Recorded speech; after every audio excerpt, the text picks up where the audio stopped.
Welcome to hit TV. నేను మీ నిర్మల. మరి ప్రస్తుతం తెలంగాణ రాజకీయాల్లో రసవత్తరంగా రణరంగం కొనసాగుతుందని చెప్పొచ్చు. ఎందుకంటే మరి మొన్నటి వరకు కాంగ్రెస్ వర్సెస్ బీఆర్ఎస్ రెండింటికి కూడా ఏమంటారు, రెండింటి మధ్య పచ్చగడ్డేస్తే బగ్గుమన్నట్టుగా కూడా మరి మొన్నటి వరకు చాలా రసవత్తరంగా రణరంగం కొనసాగింది. మాటల యుద్ధంతో పోటాపోటీగా నడిపించుకున్నారు రాజకీయ నాయకులు అని చెప్పొచ్చు. మరి ఇప్పుడు చూస్తే ప్రస్తుతము మరి తీన్మార్ మల్లన్న ఇటు కల్వకుంట్ల కవిత, అంటే తీన్మార్ మల్లన్న వర్సెస్ కల్వకుంట్ల కవిత మరి రసవత్తరంగా కొనసాగుతుంది ఈ రణరంగం అని చెప్పుకోవాలి. ఈ రణరంగ యుద్ధం అనేది ఎంతవరకు వచ్చింది అంటే, ముందుగా ఫస్ట్ ఒకటి తెలుసుకోవాలి ప్రజలు, అంటే ప్రజల నుంచి క్లారిటీ రావాలి అని కోరుకుంటున్నారు. ఇప్పుడు ప్రజల నిర్ణయం మీదే ఆధారపడి ఉంది. దానికి అర్థం ఏంటో ప్రజలే నిర్ణయించాల్సి ఉంది. ఒక మహిళతోటి ఒక పురుషుడు వాడే పదజాలమేనా ఇది అనే విధంగా కూడా ఉంది. ఇది ఎంతవరకు కరెక్ట్, ఎంతవరకు రాంగ్ అనేది ప్రజలే నిర్ణయించాలి. మరి ఎందుకంటున్నానంటే, కంచం పొత్తు మంచం పొత్తు అంటే అర్థం ఏంటో తెలిసిన వాళ్ళు ఎంతమందో మరి కామెంట్లు అయితే పెట్టండి. కామెంట్ల రూపంలో మీరు తెలియచేస్తే ఆ నిర్ణయాన్ని మరి ఏకీభవించే పరిస్థితుల్లో కూడా మా ఛానల్ ఉంది. ఇంకొకటి, మరి మీ నిర్ణయాన్ని పట్టే ఇటు రాజకీయ రంగాలు కూడా ముందుకెళ్లే అవకాశం కూడా ఉంది. ఎందుకు చెప్తున్నానంటే ఈ మాట, కంచం పొత్తు మంచం పొత్తు అంటే ఏంటి, ఒక్కొక్క దగ్గర ఒక్కొక్క విధంగా వాడతారా, ఈ భాషను వాడుక భాషలో ఒక్కొక్క విధంగా వాడతారా అనేది ఇంతవరకు క్లారిటీ రాలేదు. ఎందుకు అంటే కూడా మరి తీన్మార్ మల్లన్న విషయానికి వద్దాం. మనకి ఎవరు శత్రువులు కాదు, ఎవరు మిత్రులు కాదు. న్యాయంగా మాట్లాడదామని ఈరోజు మీ ముందుకు వచ్చాను. రాజకీయాలు ఎంతవరకు దారి తీస్తున్నాయంటే, ఆడ మగ తేడా తెలియకుండా నోటికి ఎంత వస్తే అంత, ఎంత వల్గారిటీ వస్తే అంత వల్గారిటీతో మాట్లాడడానికి తెగించేస్తున్నారు రాజకీయ నాయకులు అని చెప్పుకోవచ్చు. మరి ఇది రాజకీయ ప్రమేయమా? ఇక అందులోనైతే మరి తీన్మార్ మల్లన్నకు వెన్నతో పెట్టిన విద్య అది అందరికీ తెలిసిందే. ఎందుకంటే ఆయన ఛానల్ ఓపెన్ చేసినప్పటి నుంచి కూడా ఓకే, ఆయన అంటే గౌరవం ఉంది, కాదనట్లేదు. కానీ ఆయన వాడే ఆ పదజాలంతో ఆయన గౌరవాన్ని పోగొట్టుకుంటున్నారు. వాస్తవంగా చెప్పాలంటే ఇలా ఎందుకు చెప్తున్నామంటే, ఆయన మాట్లాడిన దాంట్లో తప్పేముంది అని చాలామంది అనొచ్చు. ఇది 100% రాంగ్ అని నేను చెప్తాను. ఎందుకు చెప్తాను అంటే కూడా, ఆయన వాడిన ఆ భాష అనేది ఇద్దరి పురుషుల మధ్య సంభాషణగా జరగచ్చు. కానీ ఒక పురుషుడు ఒక మహిళ మీద చేసే వ్యాఖ్యల పట్ల ఇలాంటి పదజాలాన్ని వాడడం అనేది 100% రాంగ్. ఇంకొక విషయం ఏంటంటే, గోడ మీద పిల్ల అనేలాగా ఉంటుంది మరి తీన్మార్ మల్లన్న పద్ధతి మాత్రం. ఇది అందరూ గమనిస్తున్నారు కూడా. ఎందుకంటున్నా అంటారా ఇంకా, అవును తీన్మార్ మల్లన్న కూడా కోపం వస్తుండొచ్చు, కాదంటలేను. బీసీ నాయకుల కోపం వస్తుందేమో నాకు తెలియదు. కానీ ఎందుకంటే బీసీ నాయకులు కూడా గమనించాలి.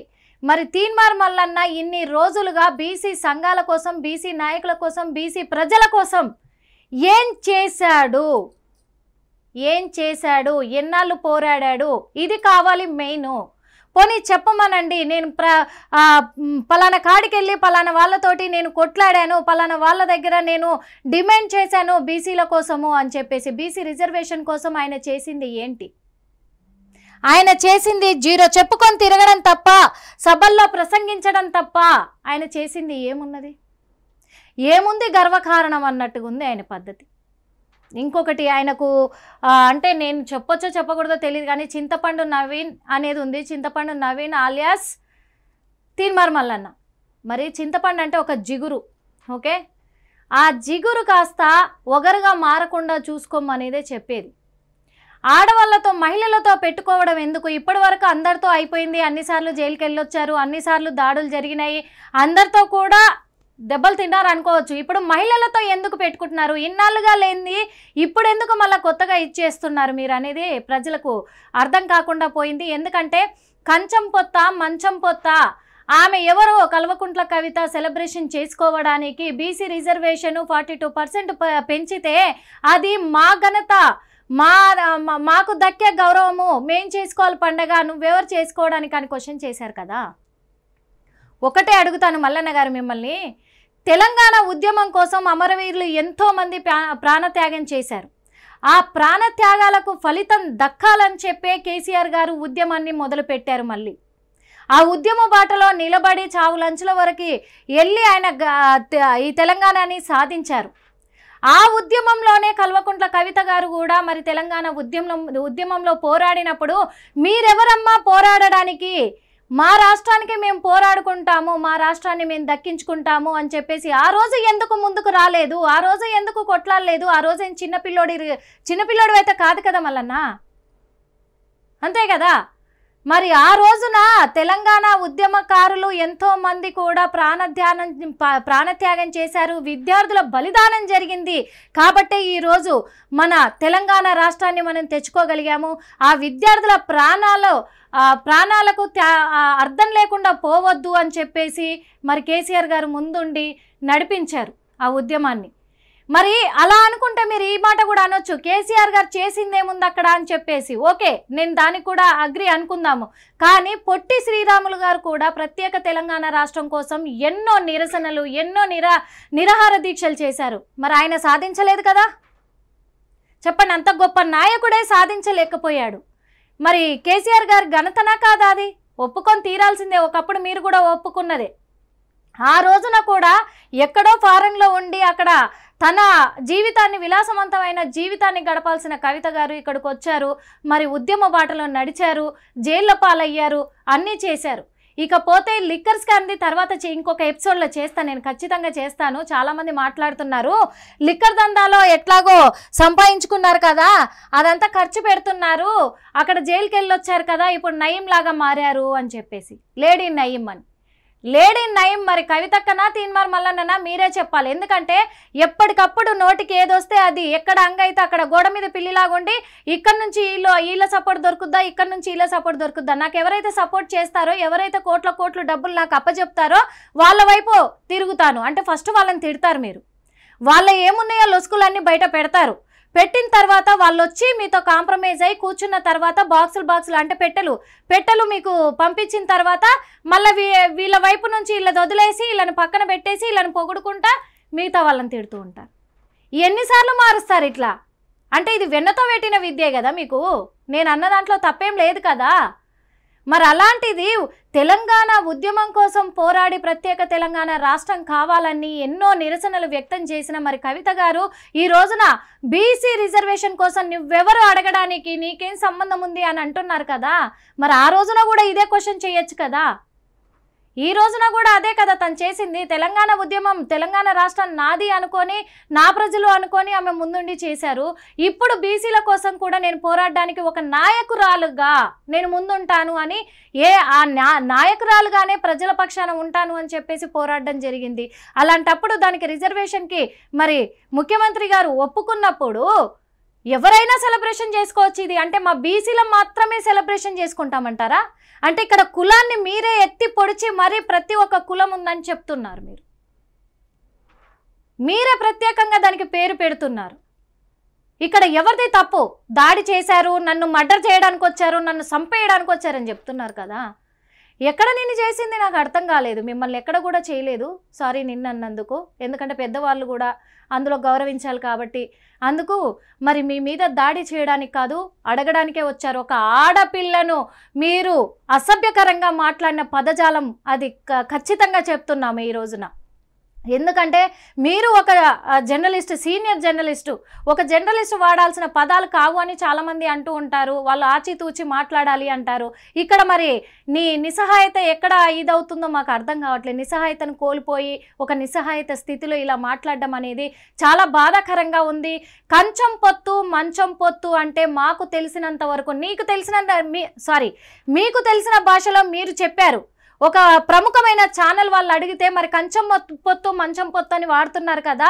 ఇదెలా అంటే కంచం పొత్తు అంటే అందరు కూర్చొని భోజనం చేసేది, అందుకు కంచం పొత్తు అంటారు. ఇక మంచం పొత్తు అంటే బియ్యం అందుకోవడం అనేది మిమ్మల్ని వింటున్నా నేనైతే.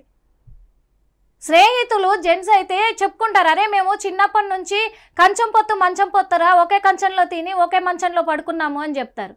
అదే ఒక మగ మనిషికి ఆడ మనిషికి ఇద్దరం కంచం పొత్తు మంచం పొత్తు అని ఆవిడ చెప్పరు.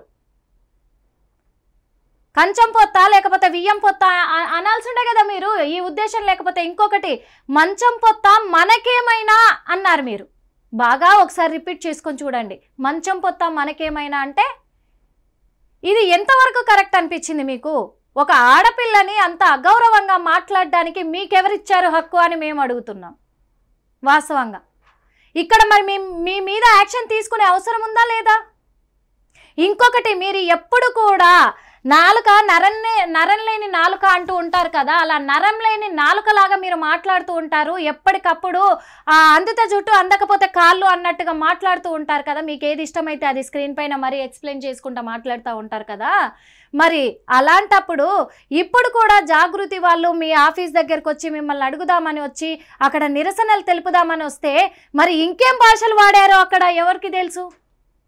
ఆ భాషలకు కూడా వీళ్ళ భావోద్వేగాలు ఆపుకోలేక వచ్చుంటారు కదా. అది కూడా మరి లెక్కలోకి తీసుకోవాలి కదా. అదెందుకు లెక్కలోకి తీసుకోలేదు మల్లన్న? అంటే ఇక్కడ రెండు వైపులా తప్పుంటేనే జరుగుతుంది అంటారు, ఒకే చోట కాదు. మీరు నా పైన మర్డర్ చేయడానికి వచ్చారు అని చెప్పేసి, చేయించారు అని చెప్పేసి ఈ రోజున వెళ్ళి కేసు పెట్టారు కదా నిన్న వెళ్ళి. మరి మీరు మాట్లాడిన ఆ మాటకి ఎక్కడైనా సరే ప్రాణం పోయినా పర్వాలేదు, మానం మాత్రం పోకూడదు అని కోరుకుంటారు ప్రతి ఒక్క ఆడపిల్ల ఆత్మ గౌరవమే అది, ఆడపిల్ల ప్రాణమే అది. అలాంటప్పుడు ఆ మానాన్ని అవమానించే విధంగా మీరు మాట్లాడితే మీకు ఎలాంటి శిక్ష పడాలి? మీ మీద ఎన్ని కేసులు పెట్టాలి? ఈ రోజున మహిళా సంఘాలన్నీ కూడా ఆలోచించాలి. మహిళా సంఘాలలో అందరూ కూడా ఆలోచించాల్సిన విషయం ఇది వాస్తవంగా. ఎందుకంటే కేవలం నేను కవితకేదో ఆమెకు పొత్తుగా నేను మాట్లాడట్లేదు. ఆడపిల్లలను అగౌరవపరిచేలాగా ఉన్నాయి ఆ మాటలు కాబట్టే మాట్లాడుతున్నాను ఈ రోజున. ఆ ప్లేస్లో ఒక ఆడపిల్ల ఒక మగపిల్లాడితోటి మాట్లాడినా, అంటే ఒక మహిళ పురుషుడితో మాట్లాడినా కానీ ఈ రోజున ఇదే మాట్లాడేదాన్ని. అది ఎంతవరకు కరెక్ట్ అని మరి మహిళలందరూ కూడా దీని మీద మేల్కోవాల్సిన అవసరం అయితే ఖచ్చితంగా ఉంది. వాళ్ళు మేల్కొని కూడా దీని మీద తగిన చర్యలు తీసుకోవాలి ఖచ్చితంగా అని కూడా నేను ఖచ్చితంగా మాట్లాడుతున్నా. ఇక్కడ ఎందుకు మాట్లాడుతున్నా అంటే కూడా మీకు చూపిస్తాను. మీకు చూపించిన తర్వాత అర్థమవుతుంది. ఇప్పుడు సరే ఆమె చేసిన దాంట్లో న్యాయం లేదు అన్నారు కదా, మరి మల్లన్న ఇక్కడ ఆయన చేసింది ఏముందో కూడా చెప్పాలి. ఎందుకంటే ఖచ్చితంగా ప్రజలు తెలుసుకోవాలి. బీసీల కోసము, బీసీ రిజర్వేషన్ కోసము మరి మల్లన్న ఏం చేశాడో ప్రజలకి వివరించాల్సిన అవసరం అయితే ఖచ్చితంగా ఉంది. ఇంకొక విషయం కూడా మల్లన్న మీకు ఒకటి గుర్తు చేద్దాం అనుకుంటున్నా ఈ సందర్భంగా. మరి తెలంగాణ ఉద్యమం కోసము కల్వకుంట్ల కవిత గారు అంతగా శ్రమించి ఆమె పోరాడుతూ ఉద్యమ బాటలో నడుస్తూ ఉంటే, రాత్రనక పగలనక ఆమె నడుస్తూ ఉంటే అప్పుడు బతిన్లాడి వెళ్ళి ఒక్క ఇంటర్వ్యూ కావాలని అడిగి ఆమెతో ఇంటర్వ్యూ చేస్తూ కవిత గారు ఎంతో గొప్ప పని చేస్తున్నారు, కేసీఆర్ గారు చాలా కష్టపడుతున్నారు, చాలా ఉద్యమిస్తున్నారు, కేటీఆర్ గారు కష్టపడ్డారు అని చెప్పేసి పొగడ్తల వర్షం కురిపించారు కదా. ఇప్పుడు ఏమైంది మరి ఆ పొగడ్తల వర్షం? ఇప్పుడు కనిపించట్లేదా? ఇంకొక విషయం ఏంటంటే మీ కాంగ్రెస్ ప్రభుత్వమే మిమ్మల్ని సస్పెండ్ చేసింది కదండి. సీఎం గారిని కూడా నోటికొచ్చినట్టు అడ్డు లేకుండా మాట్లాడితే ఇమ్మీడియట్గా సస్పెండ్ చేసి పక్కన కూర్చోబెట్టారు పదవి నుంచి. మళ్ళీ ఇప్పుడు సీఎం గారు మరి ఏమైనా నోట్ల కట్టలు గిట్ల ఏమన్నా అందించారా? అందుకేనా మళ్ళీ మాది అని చెప్పేసి అంటున్నారు. మా గొప్ప మా ఘనత మీదేముంది అని చెప్పేసి మళ్ళీ ఇప్పుడు కొంచెం జాగృతి తరఫు నుంచి కవిత గారు హైలైట్ అవుతున్నారు, పబ్లిక్ అయిపోతున్నారు, నన్ను ప్రజలు మర్చిపోతున్నారు, నన్ను ఎవరు హైలైట్ చేయట్లేదని ఏమన్నా ఇందులో మళ్ళీ ఒక రాయేస్తున్నారా? అంటే ఓపెన్గా ఇదే అనిపిస్తుంది కదా. అప్పుడు మీరేం పోయిడారో కూడా చూపిస్తాను నేను. మీదే తీన్మార్ ఒక ఛానల్లో ఉంది కదా. అమ్మా నమస్తే తల్లి, బాగున్నావా? మంచిగా మస్తున్నా, సూపర్ ఉన్నా, నాకేంది మంచిగానే ఉన్నా. ఇక అందరిని కలుస్తున్నా అంటే మంచిగా ఉన్నట్టే కదా. కేటీఆర్ కష్టపడ్డాడు, హరీష్ రావు కష్టపడ్డాడు, కేసీఆర్ కూడా కష్టపడ్డాడు. వీళ్ళు నిలబడే హక్కున్నది, పరిపాలించే హక్కున్నది. మీరేమో తెలంగాణ కోసం కొట్లాడిన వాళ్ళు, కాంగ్రెస్ వాళ్ళేమో తెలంగాణ ఇచ్చినామంటే, ఊగుడుతోలేమో మేము చిన్నమ్మ పాత్ర చేసినామంటే.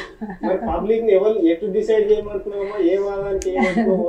నేను అనేది ఏంటంటే మొదలు పెట్టింది ఎవరు మొదలు పెడితే వీళ్ళందరూ అనాల్సి వచ్చింది జై తెలంగాణ అన్నది పబ్లిక్ ఆలోచిస్తున్నారు. 12 ఏళ్ళ నుంచే కళ్ళు చూస్తున్నారు కదా పబ్లిక్, కళ్ళు మూసుకొని లేదు. విన్నారు కదా, ఇగో బతుకమ్మ కేసీఆర్ కష్టపడ్డాడు, కేటీఆర్ కష్టపడ్డాడు, హరీష్ రావు కష్టపడ్డాడు, తెలంగాణ కోసం కల్వకుంట్ల కవిత గారు పోరాటం చేశారు. బతుకమ్మ అని పేరు పెట్టి మీరే పిలిచినప్పుడు ఇప్పుడు ఆ బతుకమ్మ బతుకు మీదే దెబ్బ కొట్టేలాగా మాట్లాడితే ఇదెక్కడ న్యాయం అని ప్రజలే గమనించాలి. మరి ప్రజలకు మళ్ళొక్కసారి ఈ ఆయన మాట్లాడిన మాటలు ఒకసారి గుర్తు చేద్దామని చెప్పేసి ఈ వీడియో గ్యాదర్ చేశాను. అది కూడా వెతకంగా దొరికింది. ఎందుకంటే ఫస్ట్ మన మైనస్లు కూడా మనం గమనించుకోవాలి. రాజకీయాలలో ఎంత దూరమైన వెళ్ళొచ్చు, ఎంత నీచంగానైనా ప్రవర్తించవచ్చు అంటే ప్రజలు చూస్తూ ఊరుకోరు ఖచ్చితంగా ఈ మాట. మరి బీసీ వాళ్ళు కూడా, బీసీ ప్రజలు కూడా ఇదంతా కూడా గమనించాలి ఎంతవరకు కరెక్ట్ అనేది. ఇక మీకు ఇది చూపిస్తాను. బీసీల కోసం ఎమ్మెల్సీ కవిత ఉద్యమాల క్రమం. ఓకే, జనవరి 26, 2024 నుంచి చూసుకుందాము. రౌండ్ టేబుల్ సమావేశం హైదరాబాదు. ఫిబ్రవరి 6 అలాగే 2024 రౌండ్ టేబుల్ సమావేశం వరంగల్. ఫిబ్రవరి 6 రౌండ్ టేబుల్ సమావేశం కరీంనగర్.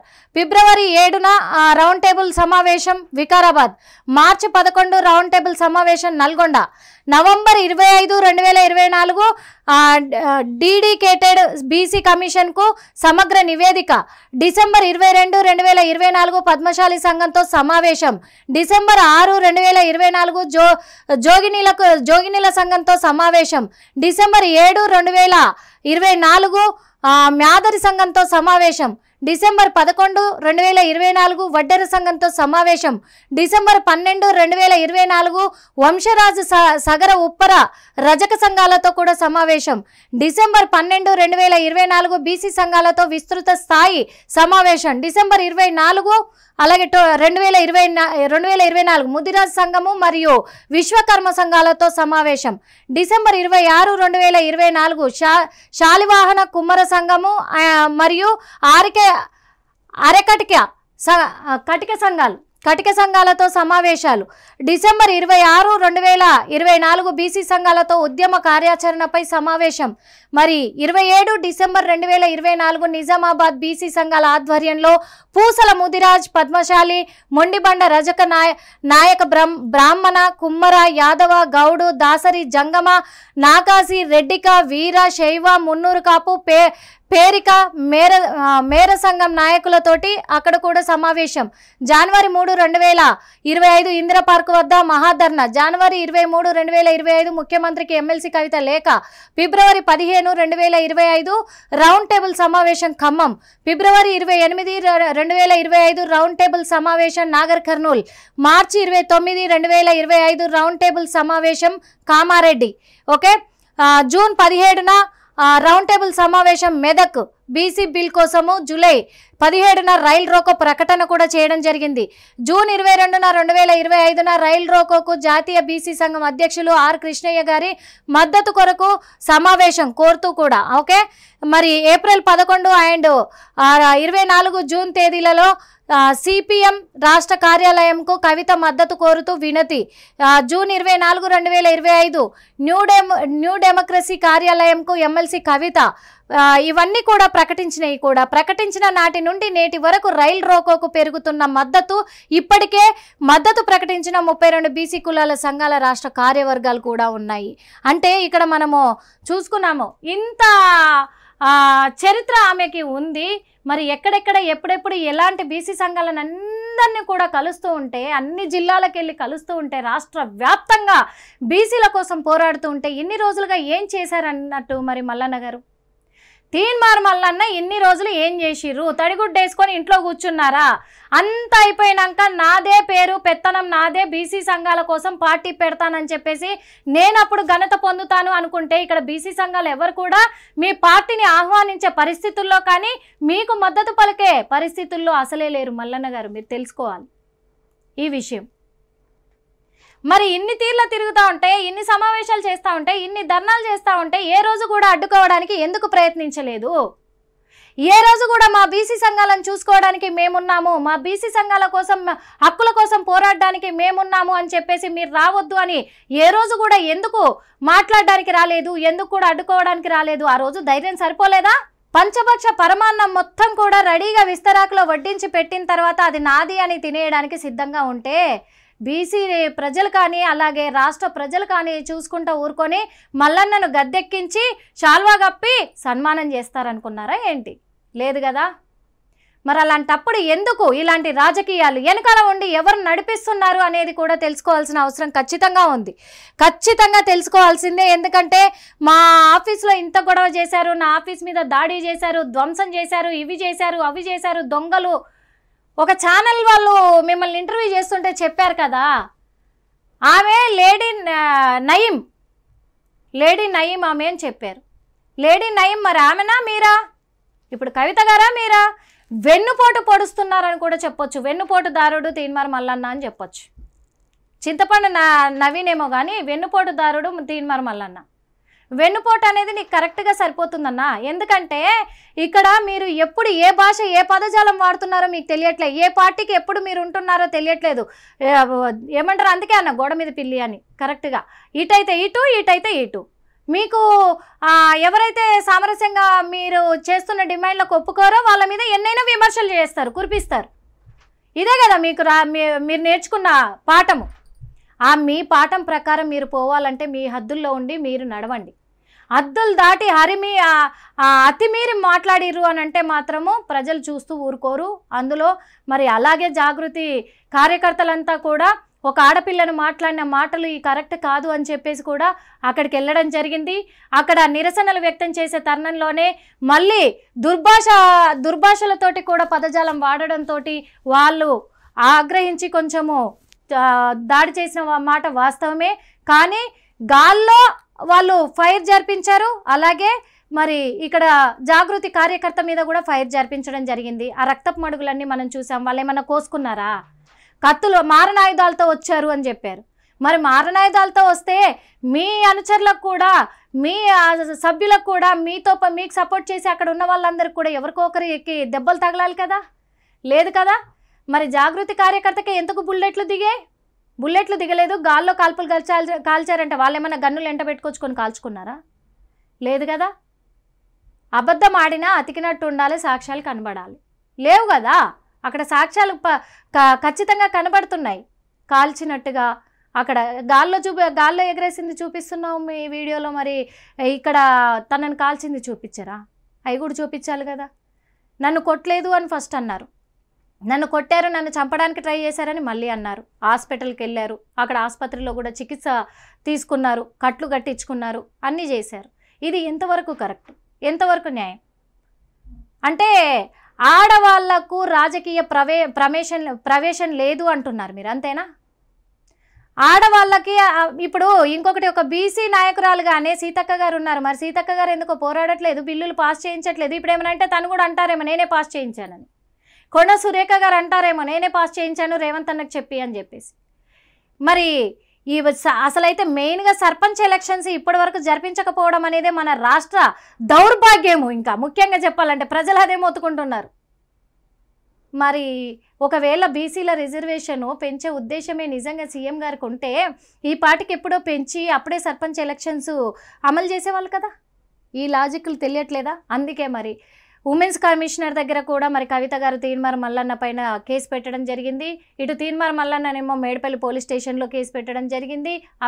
నన్ను నన్ను చంపడానికి ప్రయత్నించారు అని చెప్పేసి. మరి ఏం జరగబోతుంది రెండు వర్గాల మధ్య అనేది కూడా మనం వేచి చూడాల్సిన అవసరం అయితే ఉంది. ఇది ఇప్పటి వరకు ఉన్న సమాచారం. హిట్ టీవీ యాప్, ఇందులో short news, live news, entertainment shows, movies, digital magazines తో పాటు మీ జిల్లా వార్తలను కూడా ఫ్రీగా చూడొచ్చు. ఇంకెందుకు ఆలస్యం, వెంటనే హిట్ టీవీ యాప్ ని డౌన్లోడ్ చేసుకుని ఫ్రీగా ఎంటర్టైన్మెంట్ పొందండి. Hit TV app, hit TV app, please download hit TV app. Hit TV app ని ఫ్రీగా డౌన్లోడ్ చేసుకుని ఎంజాయ్ చేయండి. మీకు నచ్చిన ఎంటర్టైన్మెంట్ కోసం హిట్ టీవీ యాప్ ని ఫ్రీగా డౌన్లోడ్ చేసుకుని ఎంజాయ్ చేయండి. హిట్ టీవీ యాప్ ని డౌన్లోడ్ చేసుకుని ఆస్వాదించండి, ఆశీర్వదించండి. ఇంతమంది సెలబ్రిటీలు హిట్ టీవీ యాప్ ని డౌన్లోడ్ చేసుకోండి అని చెప్తున్నారంటే ఎంత మంచి యాప్ ఆలోచించండి. అమెరికా అమెరికా అమెరికా అమెరికాలో చదవాలనుకునే వాళ్ళకి విశ్వసనీయమైన పేరు మన శౌర్య కన్సల్టెన్సీ.